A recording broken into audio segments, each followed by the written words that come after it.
There's an old Soviet joke. A father in the family says, vodka just got more expensive. And the kid says, does that mean you're going to drink less? And the father says, that means you're going to eat less. The Russian government and the Russian state has a priority, and it's war. Russia, as I understand it, is still not sending conscripts into war. They may have to pay growing amounts of money to get them there, but they're not going to run out of money. The key thing that you see is Ukraine is doing a forced mobilization. There are a lot of these videos of like a van that stops and a bunch of guys come out and grab a person. I so often wish I could just grab the American foreign policy establishment by the neck and say, will you answer some questions? What is your fucking plan? What would these people say who say you're selling Ukraine out? Again, I hate to see peace on terms that puff Putin up with satisfaction. I hate that. But I do want to understand, how do things not get just worse?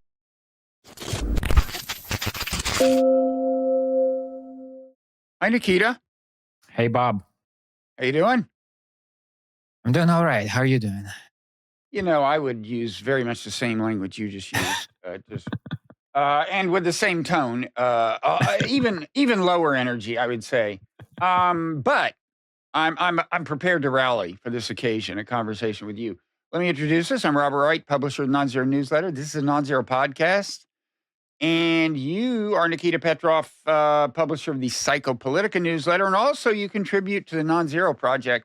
And I gotta say, of all the people on the Non-Zero team, of the many Russia experts we have on the team, I pay all these retainers. It's just we have all these Russia experts, but you really are one of the leading ones, and that's why I've decided to talk to you today. You grew up in Russia. Your name is Nikita. And so we're going to talk about the Ukraine situation, and you're going to give us hard to find insights into the situation in Russia, which is very relevant to the prospects of peace, actually. I think, what the situation is there, what kinds of perspective Putin has and pressures he faces and so on. Anyway, today, there's a meeting in Florida with the Ukrainian delegation and Witkoff, our, real estate mogul diplomat. And I guess he met with the Russians earlier in the week. I don't know. I have no sense. Do you have any sense for whether there's actual momentum here or they're just going through the motions or? I've heard every take on that spectrum from there is literally nothing happening. It's just like we're going to go through these cycles of gesturing, which I can see that too. The latest thing I've heard position from like a Russian who lives in Germany and works with European politicians. He says this is the first real attempt at negotiation. This is the Trump administration starting to do this in earnest. Like, okay, here's a list, 28 points. Here's what we've gathered so far. Talk to the Russians, talk to the Ukrainians, try to figure out whether there is an actual agreement to be reached. Mm-hmm. My sense initially, the very first thing that got my attention was Zelensky's address after that 28-point plan leaked to the nation. And he sounded uncharacteristically urgent and grim. Like every once in a while, there's a moment where you have to talk to the nation and, don't pretend things are going well. We have to talk frankly here. This is one of the hardest moments in our history.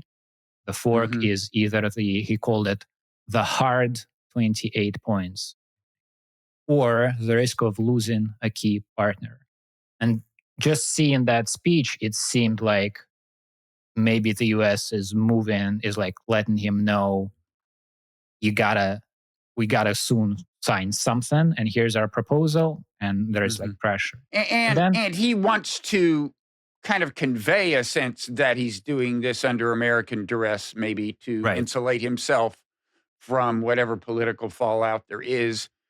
I'm not really sure of the nature of that fallout. But I mean, I've always thought that this is a role that an American president could actually play for him is play the bad cop. I wrote things about that during the Biden administration when Ukraine could have gotten a much better peace deal than they could get now. The I as for the pressure, I do want to look into like what pressure is faced on both sides. It seems to me that broadly speaking, just Ukraine is in a tougher spot in the sense that they seem less equipped to endure the continued war for a very long period of time.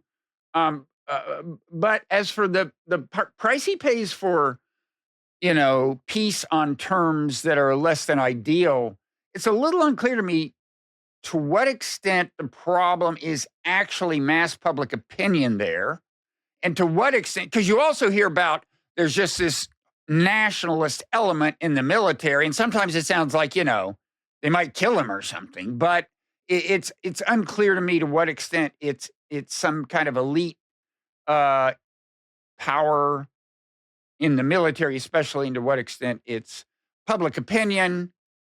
He certainly seems to be trying to move public opinion in the way you said toward accepting that they're going to have to make some hard choices and that it's not entirely his fault, that, Trump's just a hard ass and he has no choice, right? Yeah, I'm not. So I said this is the first thing that really got my attention, but it's been, I don't know, a couple of weeks since then now, or maybe a week and a half or something. And since then, I mean, Ukraine met with the US. They said we adjusted the plan. So now it's not Hmm. 28, but 22 points. They met with Russia. So, like, now it seems to me like what you're saying. He made this rhetorical stance like, I'm entering into very hard, tough negotiations. We're being pushed by the power, and I'm going to do my best to argue for what we can here. And Hmm. then they met and like, okay, so we're not doing this. We're not losing this territory and that. And then I met with Putin. There's no, there's not a ton of transparency. We don't really know what the conversation was like and whether they concluded something, but the gist of it is there's no deal, and Russia said there are some things we're not going to bulge on. And so that seems to me like almost the exact repetition of what happened after the Anchorage meeting. Hmm. There is just like Trump talks to Putin. Putin says, "Here's what I think needs to happen, and I'm prepared to negotiate a peace with these key demands." Hmm. Trump says, "Makes sense to me. We'll talk to Ukrainians." Ukrainians say, "This doesn't work for us. We can agree on this, this, and this, but not the rest. Let's postpone until later. Let's do a ceasefire now, and then discuss the rest." The Americans go to Russians. Russians go, "That doesn't make sense to us. We're winning in the war." And so you just like do this, talk to the one side, talk to the other side. Their positions are not, uh, that they fundamentally are opposed to one another, not acceptable to one another. And Hmm. so the war continues because it's not against the immediate interests of the decision makers on either side to stop now. Hmm. Yeah, the I want to ask you a little about the situation in Russia because again, ostensibly on the surface, it looks like Ukraine is less equipped to survive war for a very long time. Until recently, it was said that, well, they had this big advantage in drones, but now the story is actually no. Russia is kind of caught up in drones. Certainly, Russia has the advantage in manpower. And, Russia also has the advantage of not particularly depending on possibly shaky allies for support. Now they're getting some kinds of help in a sense from China, but I mean Ukraine and others who are helping them, if nothing else, evade sanctions and There's also like But Iranian drones, and there was the North yeah, Korean involvement in yeah, Kursk. some stuff. But I mean, first of all, both of those countries are under leadership that will probably be the same next year and the year after that as it is today. You never know for sure, but whereas the Western democracies in Europe, I think at a Right. popular level, some of them already face real skepticism about how long they should keep giving money to Ukraine and giving weapons to Ukraine, and who knows what next election will bring. So Ukraine's situation just seems much more shaky. They're running out. They're going to run out of men sooner. And the things you hear in reply to that, for people who say, "Hold on, Russia may be weaker than we think," you tend to hear two things that maybe you have some insight into. Uh, One of which is like casualties. And I have been frustrated throughout this war by my inability to gain any confidence as to what Yeah. the level of casualties is on the two sides. I mean, I heard a seemingly well informed person the other day say, somebody who thinks Ukraine should hurry up and settle for peace on whatever terms they can get, more or less, but a well-informed, well, I guess, Washington person, ideological, but well-informed, say it was like it was like 10 to 1, like Ukraine has lost over 1 million soldiers and Russia closer to 100,000. That seems really hard to believe. But in any event, you also hear people saying, well, Russia's just taken a huge toll right now in terms of men, in terms of troops, and Ukraine, not so much. And it's certainly true that traditionally, offense is harder and higher cost than defense. And I think especially when Ukraine had a drone advantage and when drones became so critical to defense, you could well imagine that the casualties were uh, disproportionately weighted toward Russia. But before I ask you about the internal situation in Russia, which is the other big variable so far as their bargaining strength, do you have any insight into the casualty situation? I mean, you must be Not better plugged really. in than I am to Russian sources that pay attention to this stuff and try to figure it out. I have the same feeling as you. I've seen the exact opposite reports from different sources. Uh, what I tell myself as like, here's what I vaguely understand is hundreds of thousands, Yeah. uh, and and probably more on the Russian side because of that logic. Offense is more difficult than Hmm. defense in that sense. But the key thing that I see is, Russia has a bigger population and more people left Ukraine Right. than from Russia. But the key thing that you see is Ukraine is doing a forced mobilization. Right. There are a lot of these videos of, people it's kind of surreal to watch. There's just like a van that stops and a bunch of guys come out and grab a person. And there are a lot of videos where they And fail to grab a person. There- the guy's mother sometimes is standing like beating the right, Russians with a right. purse or something, not a purse, but And the sometimes there's like four women I mean, I'm manage sorry, to get beating the the guy. recruiters. I meant the Recruiters, guys yeah. who are the Ukrainian. Well, recruiters is probably a too polite a word, but no, it's crazy. I mean, that aside, it's just a fact that Ukraine has long been using a draft. There are lots of people who don't want to be in the front who are at the front. Russia, as I understand it, is still not sending conscripts into war, and so everyone, they may have to pay growing amounts of money to get them there. I don't know, but these are strictly speaking volunteers, and That's that's a what I'm very different political situation. I mean, during Vietnam, the reason there was a big protest in the U.S. is because they were drafting guys who didn't want to be there, and people knew them, and some of them were dying. And if it had been an all volunteer army, I mean, that war might still be going on. I mean, of course it wouldn't, but there would not have been nearly the resistance. right. That's the difference I pointed to. Now it's not as clean. Russia did have a mobilization uh, in autumn of 2022 when I guess as a response to the original plan not working out. The original plan was for this to not take long. Then Mhm. they had to adjust. Okay, we're in a war. It's not exactly a special military operation. It's not like the Georgian scenario where it's a few weeks and we're done.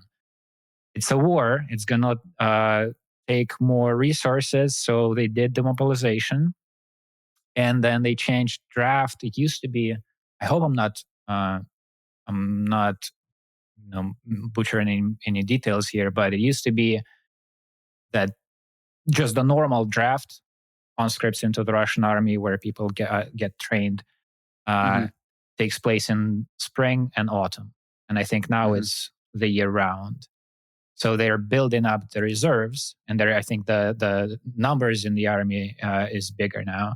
But you're right that from my understanding, right now and for a while, uh, most of the people on the front lines are people who volunteer, and there is money. There's a lot of money. I mean, a Mhm. lot by Russian I mean, standards. I had thought it was pretty much all of them, that there was almost a kind of a clear line, like conscripts don't have to go to war, but maybe it's blurrier than that. I think it's more like this now than in other periods of the war. There was a moment during the It's blurrier mobilization. now, or No, I they're mean, there are more more conscripts. clear now. Yeah, It's more clear. more Mhm. professional based now than early in the war when they were scrambling and they had to just put people Okay. on the front lines. So that's a very different situation. And then, there's the question of how much political pressure Putin is under, which I would think not much, since he doesn't have to put up with actual elections, for example. I mean, you do hear, so you hear a couple of things. I was listening this morning to David Petraeus, former director of the CIA and general in the U.S. Army, who was trying to make the case, like most American foreign policy elites, I would say, that hey, we don't have to. We're not. Ukraine's not desperate to cut a deal. Let's keep going. And he was saying Russia's running out of money. They may run out of money, and that just seems they're not gonna meaningfully run out of money. A government can always raise money. It may cause inflation. It may do this. It may incur popular resentment about tax increases, but they're not going to run out of money. And There's so an old Soviet joke about uh, there have been these falls in the economy, prices go up, prices that are stable in the Soviet Union, like the price is established for a good, and then it changes when the government decides to. And there are these clear lines when vodka got more expensive. And yeah, the old well, and the old joke is a father in the family says vodka just got more expensive, and the kid says, "Does that mean you're gonna drink less?" And the father says, "That means you're gonna eat less." I, th- I think that's kind of like the Russian government, the Russian state has a priority, and it's war. yeah, If people need to switch to cheaper food and worse food, and the quality of living goes down, I think there is a long way to go.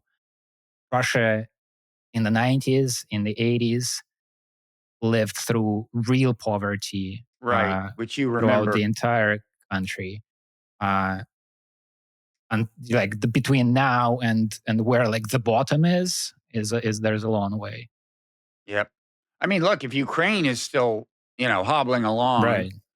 I mean, their infrastructure is subject to much more destruction, and it's just, yeah. I mean, Russia can go on a long time, and you just kind of have to think of it this way. I mean, one frustrating thing is the way people even talk about this. There was this New York Times headline I mentioned to you. This may seem like a little thing, but it was, "What could make Russia want peace?" And that's the way it's kind of framed here. Ukraine wants peace, Russia doesn't. Well, there are circumstances. There's a deal Russia would like. There's a deal Ukraine would like. They may be very far apart, but if you were just watching this from another planet, you would just say, "Oh, I see. Well, they have different terms under which they would favor peace. I mean, that's the objective situation, and that's why you just have to be realistic about this shit. Unless you think, and look, let me say, it's funny, early on in this war, as you probably recall, I had a position that was, considered modestly transgressive, I guess, in the sense that I was spending a lot of time blaming the U.S. for getting things to a point where Russia invaded. And I continue to blame the U.S. for an absolutely disastrous, stupid foreign policy, beginning with the expansion of NATO and a continued inability to understand how things were looking from Russia's point of view and what might make Putin go this far. But because I pay a lot, I put a lot of emphasis on respect for international law, and he is the one who violated international law, I do want him to get the worst deal possible. So, like, right now, I just feel a little differently about this from some of the people who felt like allies back when I was emphasizing how much I thought we had screwed up to get to this, to get us to this point. But because, it's like, I don't know. I would like Ukraine to get the very best deal possible, for Putin to feel as frustrated by whatever deal he gets as possible. Although you do have to consider long-term stability. You want a deal that can last. So, I just want to say, like, that's my position. But that said, it just really is frustrating to hear all these people who say, that if you put pressure on Zelensky, you're selling out Ukraine. All I want to hear is, like, what is their plan? Like, right now, it looks like if you continue this, more Ukrainians will die, more Ukrainian territory will be in Russian hands, and eventually something very horrible may happen, including the collapse of the nation. And it's just the reason I'm asking these things, like, is Putin under political pressure in Russia? Are the casualties high? Is because unless I hear something really surprising in those realms, I just think Russia is much better equipped to continue this war than Ukraine. And if you want the war to end, you have to reckon with that fact. And that's why, when I see headlines like, that seem to imply that, well, Russia doesn't want peace, Ukraine does, that's just not the objective situation. Neither of them wants peace under the terms under which the other ones want peace. That's Right. the objective situation. And you just have to figure this shit out. And I don't know. I so often wish I could just grab the American foreign policy establishment by the neck and say, will you answer some questions like, like, how do you plan to win a war over Taiwan? Or, why don't these chip restrictions actually increase China's incentive to invade Taiwan?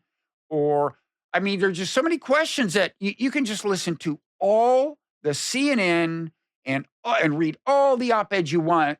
And there's so many fundamental questions that just almost never get addressed. And my question is, what is your fucking plan? I mean, do you know? What would these people say who say you're selling Ukraine out?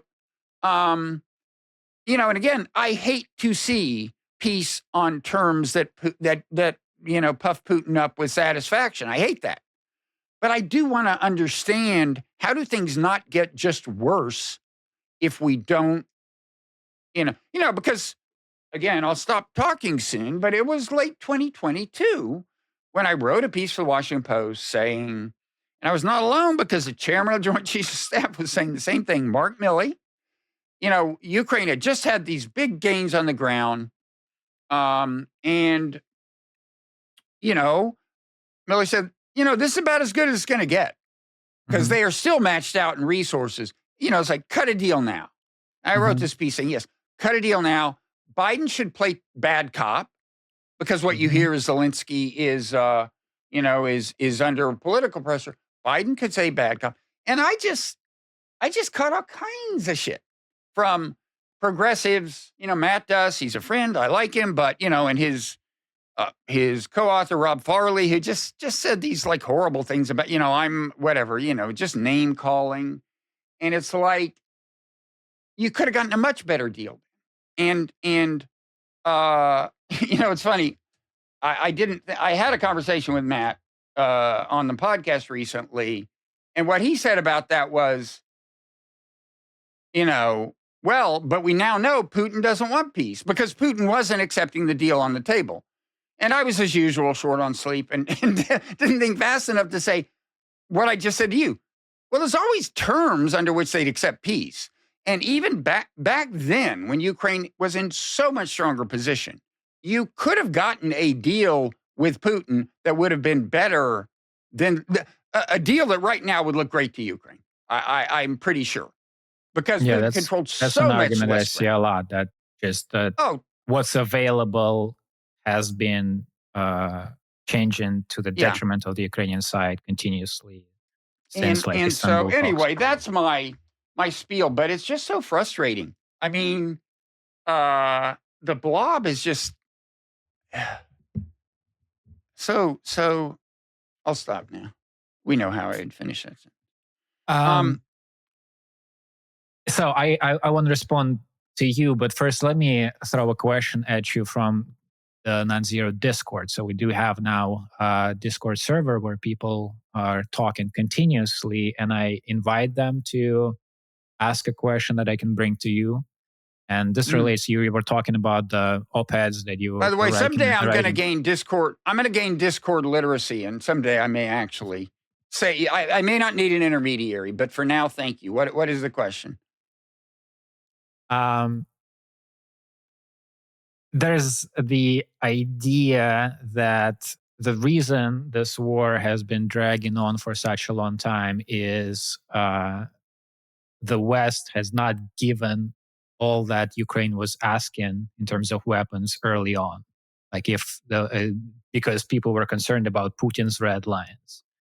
And the question is whether you have adjusted, revisited your stance from the beginning of the war, where you were concerned about these red lines. What do you think about that position, that if there was more of a unified, pedal to the whatever the expression is, all weapons that are available given to Ukraine early on, there would be a more powerful push against Putin, and then the war could have ended earlier on better terms. Or that we should have given them more weapons early to make them stronger? Yeah.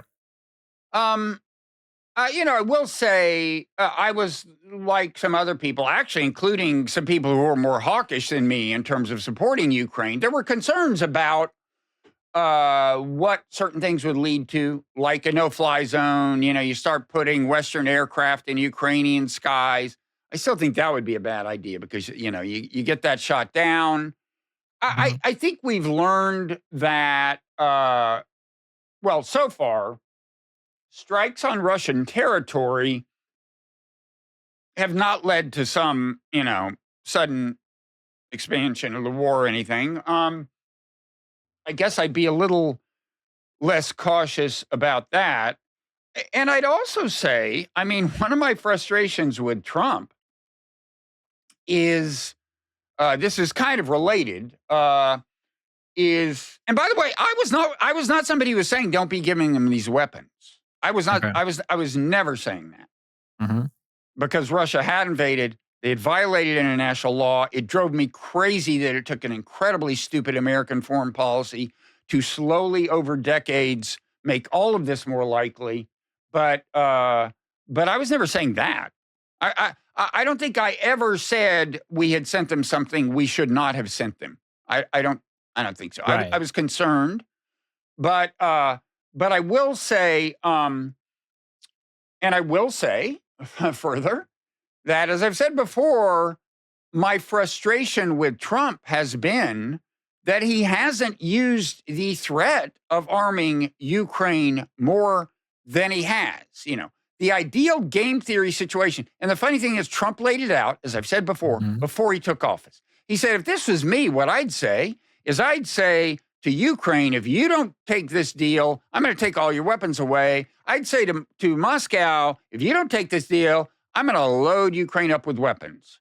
Well, that's not exactly what I would have done, but he hasn't done really any of that. The smart thing to do would have been right away, day one, get a big authorization from Congress, which he could have, for a big military expenditure, and give himself the discretion in this legislation to dole it out to Ukraine as much as he wants, and just say to Putin, okay, I'm giving them this week. Like, now I don't know if what you could have gotten out of that, but it would have been a much better bargaining strategy than every week, Trump just being in a different mood, which is what you get with Trump.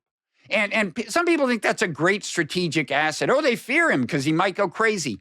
That doesn't help in a situation like this. If you're really, if you're going to steer two parties toward a deal, no, there has to be a real constancy of purpose and strategy. And so I actually, unlike almost everybody who I consider the kind of ideological allies at the beginning of the war, I actually wish Trump had done more of that. Because again, I want Putin to get the worst deal possible, but I do think we need a deal. And, we'll see if Trump can pull this off. And of course, the problem is, Tom Friedman wrote a piece today that, judging by the headline, I thought I was going to hate. But, I actually agree with most of it, including the fact that, this is not a real estate deal. It's so much more complicated than that, And by the way, it's so much more complicated than Gaza. Okay, there are two parties this time. Okay, Gaza, they were calling it a war, but at that point, only one country was actually engaged in it. Right? It was just Israel bombing, and we have huge leverage over Israel. Huge leverage, way more than we have over either of these parties. And the only question has ever been, to what extent was a president willing to suffer the domestic political consequences of playing hardball with Israel? Every American president has been afraid to. Trump is pretty afraid to, but he was slightly less afraid to. So he at least got some kind of deal. Now, by the way, I would say, during this supposed 2-month ceasefire, Israel is killing 35, 40 people per week. Hamas is killing 0 Israelis per week. So, that's Israel's idea of a ceasefire, and apparently Trump's idea of one. But this is so much more complicated. So the idea, and apparently the way this latest initiative started is like Trump said, well, we did Gaza. This Witkoff's a fucking genius. Send him, and part of the point of Tom's piece is this is very complicated. And you need to think about, for example, long-term security. You need to understand what it's going to take Ukraine to feel secure enough to at least sell this deal. And again, I didn't even know what that involves. Is Zelensky worried about grassroots pressure more than elite pressure, or what? And I don't know, this corruption scandal is like one person away from him right now. When your chief of staff seems to be involved, that's one of the warning signs. And I don't know what the implications of that are. But you do have to, and this is a case where, again, I think as much as we fail to put ourselves in Putin's shoes and try to understand what his main issues are, I think there's, again, on my side of the ideological spectrum, sometimes a failure to understand that, if you're Ukraine and guarantees on paper about Russia not invading, they're not going to feel too great. It's like with Trump above all as the president. What does something on paper signed by Trump mean? It doesn't mean shit. No, it doesn't. It doesn't. It doesn't mean shit.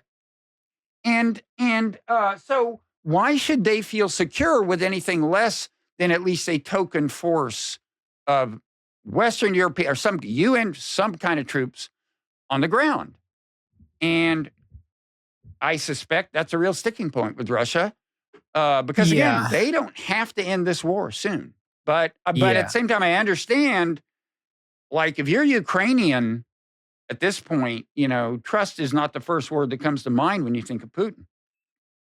No. or Trump. Putin, or I suspect increasingly as the time goes by, anybody else. Like, you need structural decisions, that incentivize sides to long-term peace that are not promises. There's a decision. So you're asked, what's their plan? Referring to what exactly? The Blob, the people who say we're selling out Ukraine if we don't. If they're saying that Zelensky should continue to say no, and that if Putin doesn't agree to the terms he can accept, he should say no, as opposed to settling for something, worse. It's a challenging situation, I admit, because as I said, it's not easy to imagine Ukraine settling for less than some sort of fairly firm sense of security. But I would like to hear, okay, if they're saying Zelensky should say no unless Putin goes, gives us XYZ, what is their plan for Ukraine not getting slowly crushed over the next 2 years? So the way I look at this lately is, and I don't have answers here, I only have questions, but the questions that I'm asking are, who are the decision makers we're talking about, and how much their views of the situation and their interest align with one another and with these broader structures we're talking about. That is, you're saying, like, when we say we need to support Ukraine, what that means. Well, who's Ukraine? Because there's Zelensky, who's like a particular person right now in the president's seat whose political future is uncertain because there's not an election because there's war going on. But as soon as the war is over, there would have to be an election, and he's being, as you say, there's a corruption scandal, and his right-hand man was fired or forced to resign, and then said, I'm going to the front lines. I don't know if he's going to actually, but that's the last I've heard. I didn't. What did he? So this is Yermak, right? Yermak, yeah.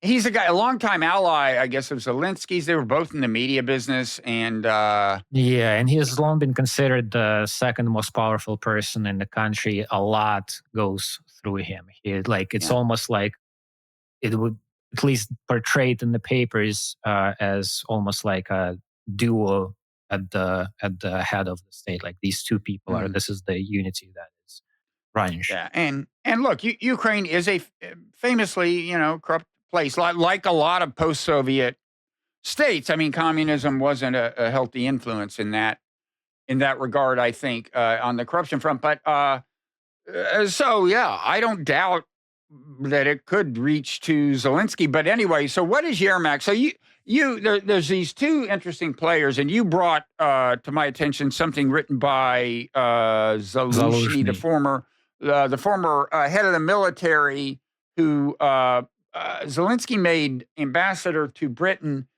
Some think because he's a political rival. Zelensky wanted to get him out of the country. I don't know, but he's a player too. So there's Yermak and there's him, and we should talk about them. Now, at some point, we should go into overtime. What are we at? 37 minutes. You're the 37.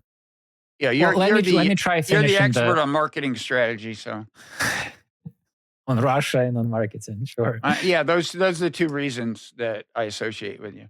Yes. So let me try finishing what I started saying. So this is the broader question, like, who are the key players and what are their interests? And what I'm saying is,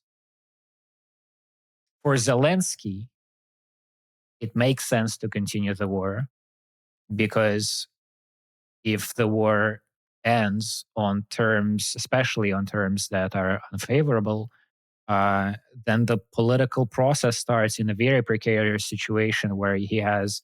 So Zaluzhnyi, yes, he's a former commander-in-chief of the Ukrainian forces, and his approval ratings consistently have been on par or higher than Zelensky. And when he was fired, fired, yeah.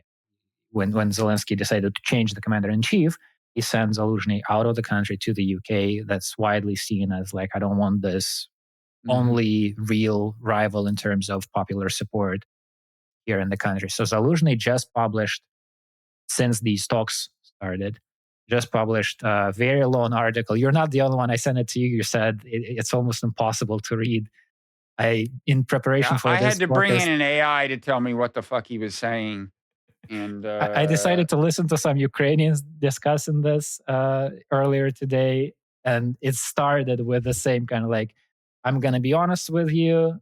At first, I read the third of it and fell asleep. And like the first few times I commented on it, I haven't even read the whole thing. It's really hard to read, but I finally managed to get to the end of it. It's meandering and long and boring, but it is, when you finish it, it's like a kind of a manifesto. It's him blaming the Ukrainian political leaders for failing at every stage, of which he lists like 5 different stages in the war, starting with as early as 2015. So at that point, you have to put much more money into the military. But he like breaks it down by stages. At every stage, it's the political leadership of the country, he claims, that failed the country. And so he's like challenging Zelensky openly now and lays out his view, which is victory for Ukraine is the breakup of the Russian Empire, he calls it. Victory for Russia is the destruction of Ukraine as a sovereign state by the means of civil war, most probably. And everything in between is like a cessation of war, but not an end to it. You can even hope for and plan and work for long-ish peace, years of no fighting, but that is still a pause in a longer war that you can use to like regroup. So like, point is, for Zelensky right now, my sense of the situation is like, there's not a clear path to a much more favorable situation, but agreeing to the terms that are being imposed on him is very risky, and war is unpredictable. So let's like, we don't have to give up now.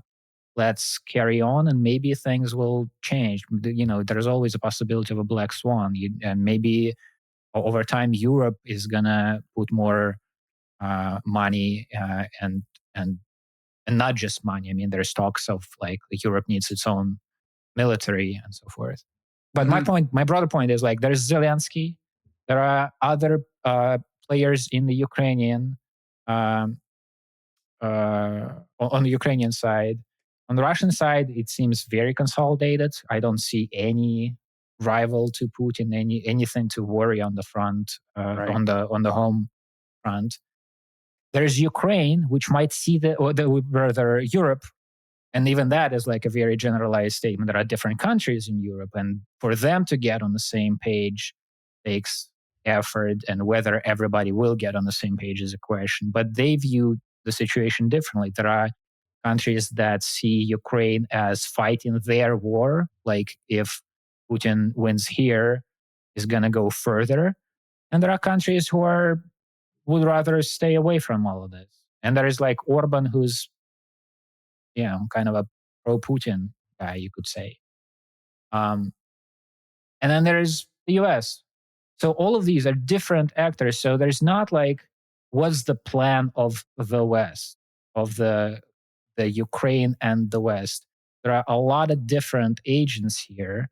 And one way of seeing what we're seeing now is that process. This is what I heard recently on a Russian podcast, that this latest round of talks is really a process of the US, EU, Ukraine side to actually form a common position. Like, here's what we propose. Because Putin is clear on his terms, and his EU basically stopped, like abandoned the diplomatic route Mm-hmm. a long time ago, and probably too late to come back to the negotiating table from their side. Mm-hmm. Putin and Zelensky, that hasn't worked. So the negotiating partners are the US and Russia, broadly speaking.